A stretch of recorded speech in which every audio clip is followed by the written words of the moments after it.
नमस्कार, आप देख रहे हैं जवाब तो देना पड़ेगा और आपके साथ में विजेंद्र सोलंकी। महंगाई अब ये शब्द मानो स्थायी हो गया है। कब से चल रही है, कब तक चलेगी, ना जनता जानती है, ना नेता जानते और ना ही शायद आरबीआई। बेरोजगारी बढ़ी है, आमदनी घटी है, उद्योग धंधे सिकुड़े हैं और महंगाई सब पर भारी पड़ रही है। आज आरबीआई की समीक्षा में भी बता दिया गया कि सितंबर तक महंगाई से राहत की उम्मीद ना करे तो बेहतर है, लेकिन सच यही है कि बेहतर कुछ नहीं है। जहां चुनाव नहीं है वहां जनता सिलेंडर के दाम कम होने का सपना देख रही है और जहां चुनाव है वहां मुफ्त में सिलेंडर का सपना दिखाया जा रहा है। जहां चुनाव नहीं है वहां रोजगार के लिए बेरोजगार सत्ता के खिलाफ सड़कों पर हैं और जहां चुनाव है वहां बेरोजगारों को रोजगार देने के वादे के साथ नेता सत्ता पाने के लिए सड़कों पर है। जहां चुनाव नहीं है वहां कहा जाता है कि पूरी दुनिया में महंगाई, इसलिए भारत में भी महंगाई, सिर्फ भारत में नहीं है। और जहां चुनाव है वहां कहा जा रहा है कि पूरी दुनिया से ज्यादा तेजी से अर्थव्यवस्था में सुधार भारत में हुआ है। सवाल आज आरबीआई की समीक्षा से भी खड़ा होता है कि क्या सच में महंगाई और बढ़ने वाली है और इससे जनता की कमर और टूटने वाली है, क्योंकि आज देश समझना चाहता है कि कहां से चले थे हम और कहां आ गए।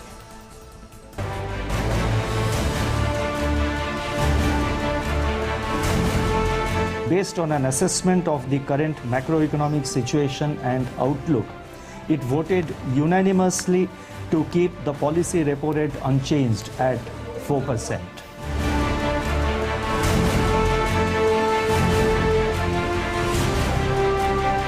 The MSF rate and bank rate remain unchanged at 4.25%.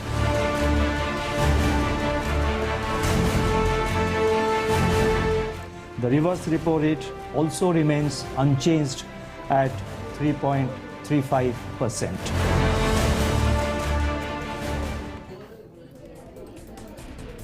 उम्मीद थी कि आम बजट से आम आदमी की आमदनी में बढ़ोतरी के साथ बजट पर ध्यान होगा, लेकिन ध्यान शायद ध्यान की मुद्रा में था और इसलिए महंगाई को कैसे कंट्रोल करे इस पर फोकस नहीं था।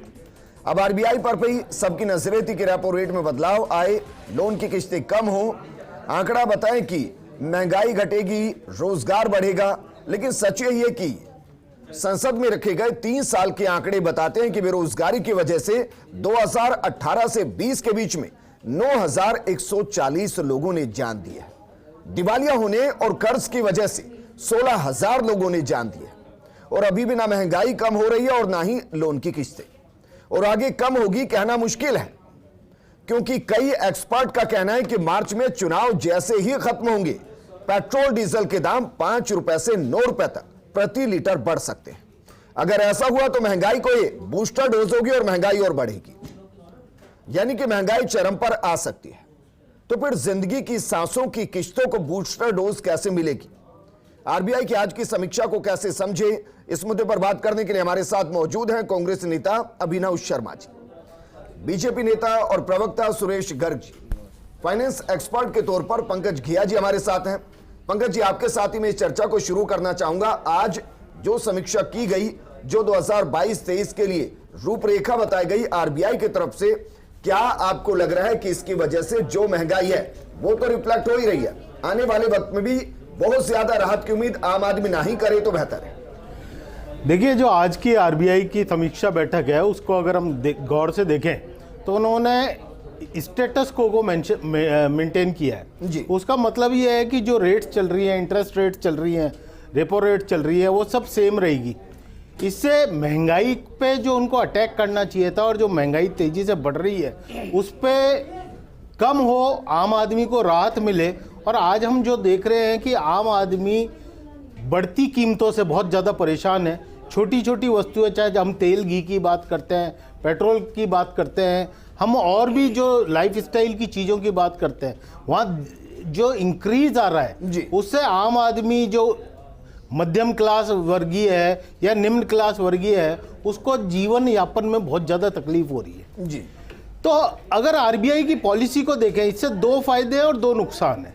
पहला फायदा, अगर हम फायदे की बात करें तो 4% रिपो रेट और ये जो स्टेटस को मेंटेन किया है, इससे इंटरेस्ट रेट सेम रहेंगी। इंटरेस्ट रेट सेम रहने से ये फायदा मिलता है कि आज मेरे ख्याल से इंडिया में जो बैंक लोन्स हैं जो होम लोन्स हैं, जो व्हीकल लोन्स हैं, वो at the lowest possible rate है जी। और अगर वो लोएस्ट पॉसिबल रेट होते हैं तो उसकी वजह से जो लोन डिस्ट्रीब्यूशन है वो इजी हो जाता है, लोगों को लोन सस्ता लेकिन मिलता है। सर नीचे का स्तर भी तो उतना ही नीचा होता है जितना दिखाया जाता है। जैसे महंगाई के लिए किसने सोचा था कि पेट्रोल 115 रुपए पहुंच जाएगा, लेकिन पहुंचा तो समझ में आया कि 115 भी हो सकता है। बिल्कुल बिल्कुल। अब वो 120 हो जाएगा तब भी कुछ नहीं होगा और 110 हो जाएगा तो भी कुछ नहीं होगा। बिल्कुल। ऐसे ही जिसको हम लोएस्ट रेट कह रहे हैं वो इसलिए लोएस्ट है क्योंकि इतना लो कभी आया नहीं, इससे नीचे जाएगा तो ये भी हाई लगेगा। हाँ, अगर आप इसको कंपेयर करें, अमेरिका से कंपेयर करें या जापान से कंपेयर करें तो वहां पे नेगेटिव इंटरेस्ट रेट हो जाती है, या 1% या 2% की या आधा % की रेट हो जाती है। और इनफैक्ट हम उसको रियल इफेक्टिव रेट से कंपेयर करें तो अगर आप इन्फ्लेशन की रेट से इंटरेस्ट रेट को कंपेयर करते हैं तो आज आपके जो जमा है, जो एफडी है, उस पर आपको जो ब्याज मिल रहा है वो एक्चुअली में नेगेटिव इंटरेस्ट मिल रहा है क्योंकि आपकी इन्फ्लेशन रेट इतनी ज़्यादा है।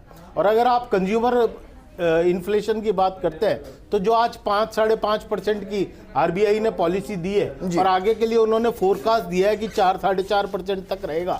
अब ये फोरकास्ट है, उन्होंने उसमें भी इफ एंड बट लगाए हैं कि अगर मॉनसून नॉर्मल रहा तो ये रहेगा। नहीं मानकर चलिए सर, मार्च में पेट्रोल डीजल के दाम भी 5 से 9 रुपए बढ़ गए, फिर क्या होगा? वो अपने आप उसको जंप आएगा। और जो ये रेट हम मानते हैं कि 5.5% है, ये डाटा रेट है, ये एक्चुअल इन्फ्लेशन रेट नहीं है, ये एक्चुअल कंज्यूमर जो इन्फ्लेशन जिसे कहते हैं हम वो रेट नहीं है। क्योंकि अगर हम मार्केट में जाकर बात करते हैं तो आप ये पाएंगे कि जो महंगाई है, जो रेट है वो हर दिन बढ़ती जा रही है और 5% से कहीं ज्यादा है।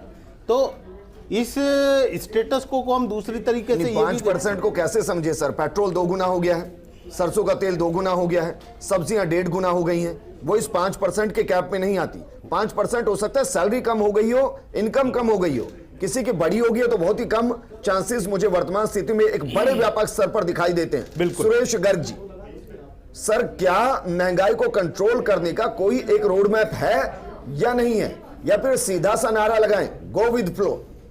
सोलंकी जी, आज आरबीआई की मॉनेटरी पॉलिसी आई है और उसके अंदर बताया गया है कि भाई महंगाई दर जो है वो अभी करंट मंथ में 5.3 है, पिछले महीने के अंदर 5.9% थी और आने वाले साल के अंदर एवरेज 4.5% रहेगी, जो कि 4% तक भी जा सकती है।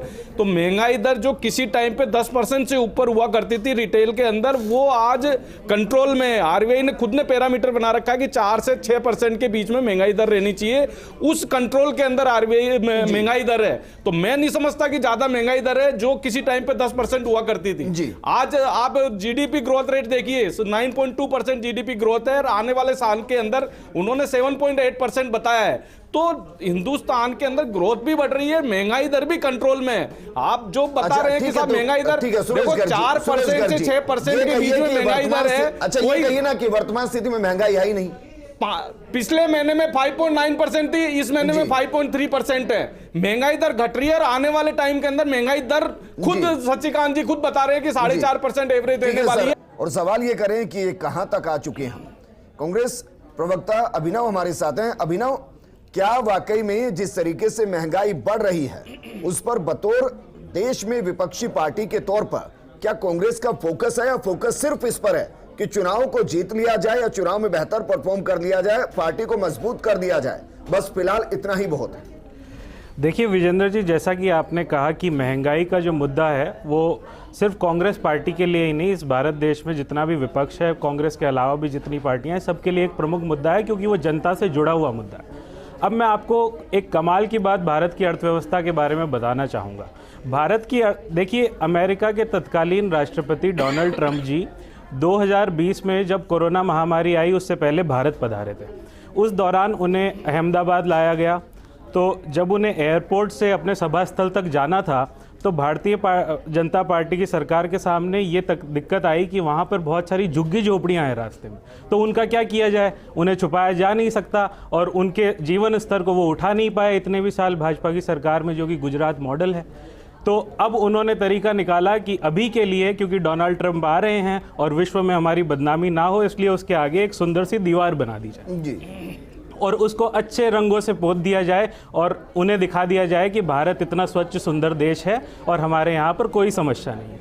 इसी कुछ प्रकार का इलाज भारतीय जनता पार्टी की सरकार, जो कि एक नालायक सरकार है, जो कि भारतीय अर्थव्यवस्था के बारे में इतना सा भी नहीं जानती है, और वो उसी कुछ प्रकार का इलाज देखिए नहीं आप पूरा करने दीजिए सर, आप पूरा करने दीजिए, कैसे बोल रहे हो आप?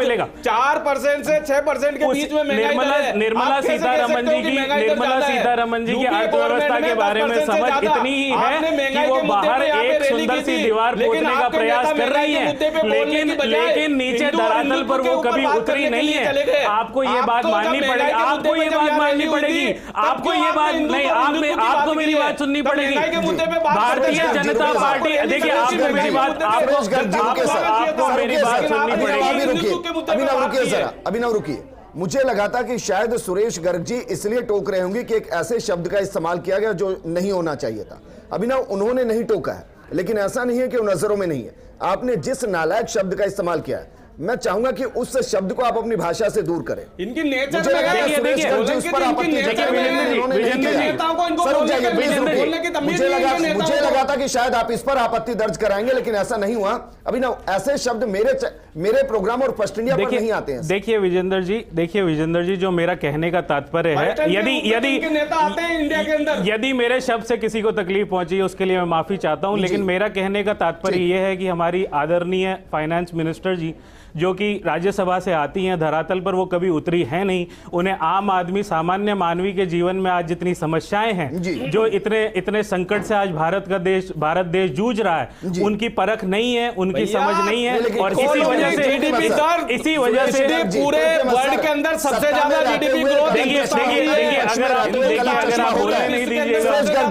अगर आप बोलने नहीं दीजिएगा, अभिनव, सवाल आपसे, आपने जो जिक्र किया कि डोनाल्ड ट्रंप आ रहे थे, वहां पे अच्छे पोस्टर लगाए गए, रंग रोगन किया गया ताकि वो तस्वीरें ना दिखाई दे। मेरा उससे जुड़ा आपसे सवाल है, 5 राज्यों के अंदर चुनाव लड़ रहे हैं।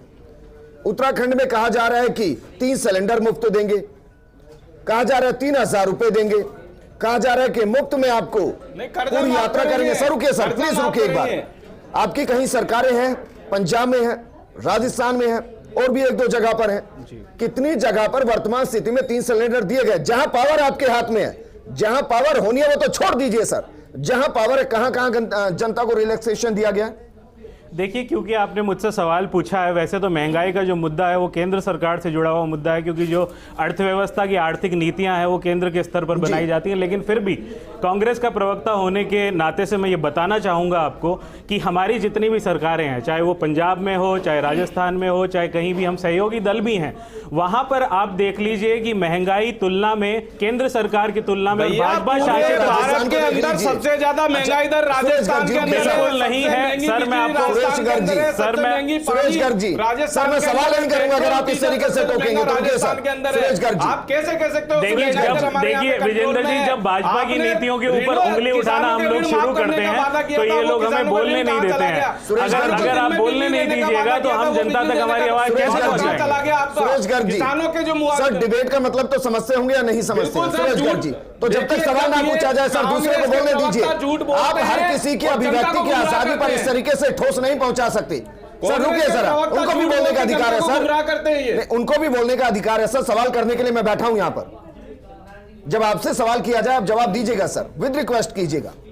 लेकिन अभिनव, सवाल मैं ये कर रहा हूं, ये तो जानते होंगे कि पेट्रोल डीजल सबसे महंगा राजस्थान में, ये भी जानते होंगे कि बिजली सबसे महंगी राजस्थान में है, और आम आदमी की कमर इससे टूटती है। जानते हैं नहीं जानते? और यहाँ सरकार भी है। विजेंद्र जी, मैं यहाँ राहत क्यों नहीं? देखिए, यहाँ 3 सिलेंडर मुफ्त क्यों नहीं? जी, तो मैं आपके सवाल के जवाब में बताना चाहूँगा, जैसा कि आपने बोला कि 5 राज्यों के चुनाव में हमारी पार्टी ने तमाम वादे किए हैं, हमारे घोषणा पत्र जारी किए हैं। वहाँ पर कुछ जगह सिलेंडर का जिक्र है, कुछ जगह और सामान्य मानवी के जीवन के स्तर को उठाने के लिए और महंगाई से निजात दिलाने के लिए हमने कई तरह के वादे किए हैं जिनको हम पूरा करेंगे। राजस्थान का जिक्र क्योंकि आप कर रहे हैं और हम इस वक्त राजस्थान में बैठे हैं, मैं आपको बताना चाहूँगा कि जो हमारा घोषणा पत्र हमने बनाया था, हालांकि जो विश्व में महामारी आई वो तो हम उस समय हमें नहीं मालूम है, इसलिए वो एक इस तरीके का इवेंट है या फिर इकोनॉमिक इवेंट आप उसको कह लीजिए, जिसके बारे में बहुत कुछ किया नहीं जा सकता। लेकिन फिर भी आपको याद होगा, क्योंकि पेट्रोल का आपने जिक्र किया, तो वैट कट राजस्थान की गवर्नमेंट ने किया, और आज नहीं बहुत पहले की। आप मेरी बात सुनिए, छोड़ दीजिए, पड़ोसी राज्यों के मुकाबले ही बता दीजिए कितना है। देखिए, मैं आपको एक भाजपा की एक नीति बताता हूं। जैसे ही 10 मार्च को इन चुनाव के नतीजे सामने आ जाएंगे, क्योंकि कच्चा तेल बाजारों में, अंतरराष्ट्रीय बाजार में उनकी कीमत बढ़ चुकी है। जनता समझती है, जब पेट्रोल डीजल के दाम वहां बढ़ेंगे ना, तो उसी प्रपोर्शन में राजस्थान में वैट बढ़ेगा, उसी प्रपोर्शन में पंजाब के अंदर वैट बढ़ेगा, राज्य सरकारों को मिलता है उससे। देखिए इस बात में कोई शक नहीं है कि राज्य सरकारों के पास जो रेवेन्यू के सोर्स है वो काफी कम है। पंकज घिया जी, सर, एक नई परिनीति हम देश के अंदर देख रहे हैं। जिन जिन राज्यों के अंदर चुनाव होते हैं, वहां जनता को ऐसी राहत दी जाती है, ऐसे वादे किए जाते हैं कि मानो उनकी सरकार आ गई तो फिर महंगाई को तोड़ देंगे, आम आदमी की कमर में जो रीढ़ की हड्डी है उसको फिर से खड़ा कर देंगे। लेकिन जहां जिनकी सरकारें हैं, वहां आम आदमी और झुकता जा रहा है। सर, महंगाई तो देशव्यापी है, कोई भी नीति अगर बनती है तो देशव्यापी होनी चाहिए। अगर कोई घोषणा है तो उसको पहले कहीं एग्जीक्यूट करना चाहिए और उसके बाद उसकी घोषणा करनी चाहिए कि देखिए हमने वहां ये किया है और इसलिए हम यहां वादा कर रहे हैं, यहां करेंगे। मैं बिल्कुल आपसे एग्री करता हूं विजयन जी, और साथ के साथ आपको यह भी कहना चाहूंगा, जिस तरह से घोषणाएं हो रही हैं कि हम बिजली फ्री दे देंगे, पानी फ्री दे देंगे, आपको बेरोजगारी भत्ता फ्री दे देंगे, आपका लोन माफ कर देंगे, गैस सिलेंडर की आपने बात करी, इतने गैस सिलेंडर फ्री कर देंगे। आप आम आदमी को बनाना क्या चाह रहे हो? और ये एक बरगलाने की कोशिश है जी। हर पार्टी ये कर रही है कि वो जिस जगह चुनाव हो रहे हैं वहां पर जाकर कोई भी घोषणा कर देती है, और वो ये जानती है कि इसकी कोई बाध्यता नहीं है। आदमी कुछ भी कह दो, जिसे कहते हैं ना एक बच्चे को लॉलीपॉप देते हैं, उस तरीके से हम ऐसी घोषणाएं कर रहे हैं जो यथार्थ में कभी भी हम धरातल पे उनको ला नहीं सकते जी। और उसका इफेक्ट क्या होता है कि जैसे ही चुनाव खत्म होते हैं, महंगाई अपनी चरम सीमा पे आ जाती है। हम वैट की दर की बात कर रहे हैं, बिजली की दर की बात कर रहे हैं, हम कोई भी दर की बात करें, हर राज्य अपने हिसाब से उसको देख रहा है, हर राज्य अपने हिसाब से वर्क कर रहा है। राजस्थान अनडाउटेडली सबसे महंगा है, इसमें कोई शक नहीं है। लेकिन आम आदमी को क्या चाहिए? आप ये देखें, आम आदमी को चाहिए कि उसका जीवन यापन सरल हो, उसकी जो आम जरूरत की चीज़ है, रोटी कपड़ा और मकान, 3 चीज़ों के लिए वो चाहता है। 3 चीज़ें, वो भी बेसिक, उसको कोई विलासिता की चीजें नहीं चाहिए। अगर वो आम चीजें भी सस्ती नहीं मिले और उस पर टैक्स बढ़ता जाए, आप तेल को देखो, जो खाद्य का तेल था वो 15 रुपए लीटर मिलता था, आज 150 रुपए 200 रुपए लीटर हो गया। कहीं ना कहीं कोई गड़बड़ है, कहीं ना कहीं वो महंगाई इस लेवल तक हम बढ़ाते जा रहे हैं। आज दाल को देख लो, तेल तिलहन को देख लो, आटे को देख लो, गेहूं को देख लो। हम एमएसपी की बात करते हैं, एमएसपी पे रिजर्वेशन की बात करते हैं कि एमएसपी फिक्स होनी चाहिए, लेकिन आम आदमी को इससे मतलब नहीं। लेकिन सर आज फिर कह दिया कि महंगाई दर तो है ही नहीं, 4 से 6% के बीच में है और इतनी हो सकती है। मैंने तो ये महंगाई आ कहां से रही है? ये जो महंगाई दर है, रिजर्व बैंक भी जो डाटा इकट्ठा कर रहा है, या ये जो डाटा जिसके बेस पे महंगाई दर है, इसकी इंडेक्स में से जो आम आदमी की जरूरत की चीजें हैं वो सब बाहर होती हैं। पहली बात तो आपको ये समझना पड़ेगा। दूसरी बात ये है कि पेट्रोलियम जो प्रोडक्ट्स हैं, जो आप भी कह रहे हैं, हम भी कह रहे हैं, और मेरे ख्याल से हर जनता जानती है कि जैसे ही ये मार्च फर्स्ट वीक में चुनाव का दौर खत्म होगा, पेट्रोल डीजल बढ़ जाएंगे, ट्रांसपोर्टेशन बढ़ जाएगा, मैन्युफैक्चरिंग कॉस्ट बढ़ जाएगी और इससे सब चीज़ें महंगी हो जाएगी। तो जो ये महंगाई दर जिसे हम 5% कहते हैं, ये यथार्थ में तो बहुत ज़्यादा है। यथार्थ में जो डाटा इंडेक्स को हम बात कर रहे हैं, हमारे यहाँ डाटा इंडेक्स भी मैनेज किया जाता है। हमारे यहाँ जो डाटा इंडेक्स की वेरासिटी है, या डाटा इंडेक्स की हम जिसे कह सकते हैं कि कितना करेक्ट है, उसकी आप ये कह रहे हैं कि जो आंकड़े हैं, क्योंकि मुझे ब्रेक लेना है, आप ये कह रहे हैं कि जो आंकड़े हैं वो सिर्फ कागजी हैं, जमीनी नहीं। बिल्कुल। और समीक्षा के जरिए जो महंगाई दर और आगे की जीडीपी का आकलन किया गया, क्या उससे आम आदमी के पॉकेट पर कोई असर पड़ रहा है, या फिर जिस तरीके से महंगाई की मार वो झेलता आ रहा है उसको अगले 8 महीने 6 महीने और इसको झेलना है? सुरेश गर्ग जी, सर सवाल आम आदमी से शुरू होकर मेरा अंत तक आम आदमी पर ही रहेगा, क्योंकि आम आदमी आंकड़ों के चक्कर में नहीं फंसता है, उसे कमाना होता है और रोज खाना होता है। अब जो आंकड़ा मैंने दिया, क्या इस आंकड़े को भी आप झुटलाएंगे कि 2018 से 2020 के बीच में 9,140 लोगों ने बेरोजगारी की वजह से जान दे दी, 16,000 लोग ऐसे हैं जो दिवालिया हो गए, कर्जे में दब गए और इस वजह से उन्होंने जान दे दी, क्या ये भी आंकड़ा झूठा है? सोलंकी जी, आज आरबीआई की पॉलिसी आई है, मैं ये बताना चाहता हूँ कि आप इसके अंदर देखिए कि उन्होंने महंगाई दर 4% से 6% के बीच में बताई है। जीडीपी ग्रोथ वर्तमान में 9.2% और आने वाले टाइम में 7.8% बताई है।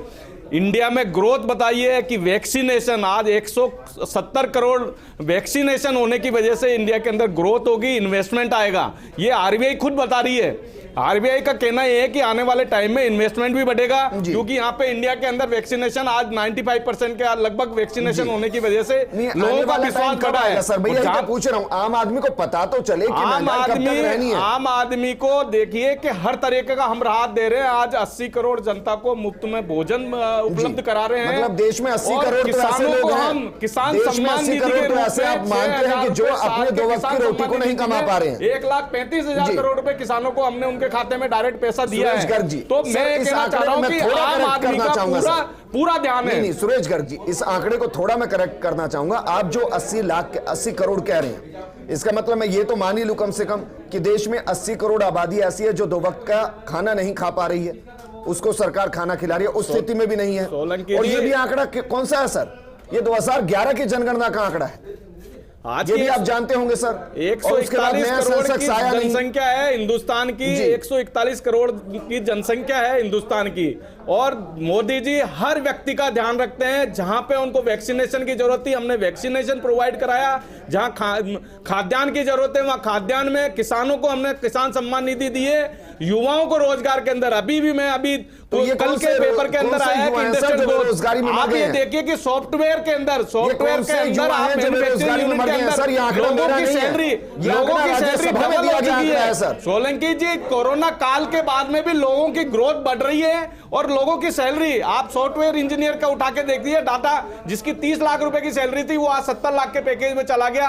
जिसकी 20 लाख की सैलरी उसकी 40 लाख के पैकेज में। उनको फर्क ही नहीं पड़ रहा है कि कहीं हिंदुस्तान के अंदर ग्रोथ बढ़ रही है, तब जाके उनकी सैलरी बढ़ रही है। सुरेश गर्ग जी, जिनकी 70 लाख का पैकेज है ना सर, उनको फर्क नहीं पड़ रहा कि 100 रुपए का पेट्रोल है या फिर 200 रुपए का तेल है। जिन 80 करोड़ आबादी की आप बात कर रहे हैं, जिनको आप ये खुद घोषित कर रहे हैं कि उनके वक्त 2 वक्त का खाना मुहैया कराने तक के व्यवस्थाएं नहीं है, उनके बारे में जरा सोचिए सर। महंगाई उन 80 करोड़ लोगों से जुड़ी है और मैं उस आंकड़े को 92 करोड़ करता हूं, क्योंकि 2011 से लेकर 2021 में 22 में हम आ गए हैं। सेंसेक्स हुआ नहीं है। 8 से 10% भी हम मान ले तो ये 92 करोड़ के आसपास का आंकड़ा है सर। उनके लिए महंगाई है, उनके लिए महंगाई है और उसको कंट्रोल कैसे करेंगे? आप किस चीज से मानोगे? आप मैं ये कहता हूं कि आम आदमी को उनकी जो आवश्यकता है पूरी कर रहे हैं। मानूंगा कि आम आदमी की जो आवश्यकता है उसको पूरी किया जा रहा है। मैं महंगाई मानूंगा कि आम आदमी की थाली के अंदर मैं चलो एक चीज मैं स्टेट वाइज बात करता हूं। ये महंगाई मानूंगा सर। सोलंकी जी, मैं स्टेट वाइज बात करता हूं। आज राजस्थान के अंदर देख लीजिए, राजस्थान के अंदर सबसे ज्यादा महंगी बिजली है, राजस्थान में सबसे ज्यादा महंगा पानी है, राजस्थान में सबसे ज्यादा महंगा पेट्रोल और डीजल है। आम आदमी को राजस्थान में बेरोजगारी दर राजस्थान में सबसे ज्यादा है, महंगाई दर राजस्थान गलत, बेरोजगारी दर 28% हरियाणा में है सर। बेरोजगारी आप हिंदुस्तान की एवरेज बेरोजगारी दर है 7.5%। हिंदुस्तान की बेरोजगारी दर हरियाणा में है, जिसकी पॉपुलेशन राजस्थान से आधी है। यूपी के अंदर बेरोजगारी दर 4% है। आप कैसे कह सकते हो? और जबकि राजस्थान के अंदर 28% महंगाई दर है। बेरोजगारी दर 28% है, महंगाई दर यहाँ पे 7.5% के लगभग है।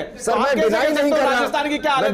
बिजली यहाँ पे महंगी है, पानी यहाँ पे महंगा है, पेट्रोल डीजल यहाँ पे महंगा है। क्यों नहीं राजस्थान को राहत मिलती है? क्यों नहीं राजस्थान में बिजली सस्ती नहीं हो सकती? ₹2.5 पर यूनिट में बिजली परचेज करने के बाद में 12-13 रुपए की यूनिट के बिल क्यों आते हैं? पानी का बिल जो 100 रुपए का आना चाहिए वो 1000 रुपए का क्यों आ रहा है यहाँ पे? पेट्रोल और डीजल क्यों यहाँ पे महंगा है? जवाब तो बनते हैं कि जब कांग्रेस बीजेपी को राष्ट्रव्यापी घेरती है कि महंगाई है, तो फिर यह भी देखना पड़ेगा कि जहां जहां कांग्रेस से शासित प्रदेश हैं वहां महंगाई क्या है। देखिए विजेंद्र जी, मैंने आपको पहले भी बताया कि जो देश की आर्थिक नीतियां बनती है वो केंद्र के स्तर पर बनती है, पहली बात। लेकिन फिर भी हम अपनी जिम्मेदारियों से मुकरेंगे नहीं। और मैं आपको ये जवाब देना चाहता हूं कि जितने भी राज्यों में हमारी सरकारें हैं वहां पर हमने, चाहे वो वैट कट हो, चाहे वो बेरोजगारी दर हो, चाहे वो खुदरा महंगाई कम करने की बात हो, चाहे वो सामान्य आदमी के जीवन स्तर में कोई राहत देकर उसको ऊपर उठाने का प्रयास करना हो, ये हमने सारे प्रयास किए हैं। चाहे वो आप हाल ही के हमारे कई अभिनव शुक्रिया हमारे साथ जुड़ने के लिए। गया जी आपका भी और सुरेश गर्ग जी आपका भी शुक्रिया चर्चा में शामिल होने के लिए। आंकड़ों के बीच में, आंकड़ों के भ्रमजाल में आम आदमी फंसा खड़ा है और सच्चाई है कि आम आदमी बहुत बेहतर तरीके से समझता है कि उसकी थाली से क्या गायब हो गया है, उसकी जेब में क्या बचा है। एक छोटे से ब्रेक के लिए रुक रहे हैं।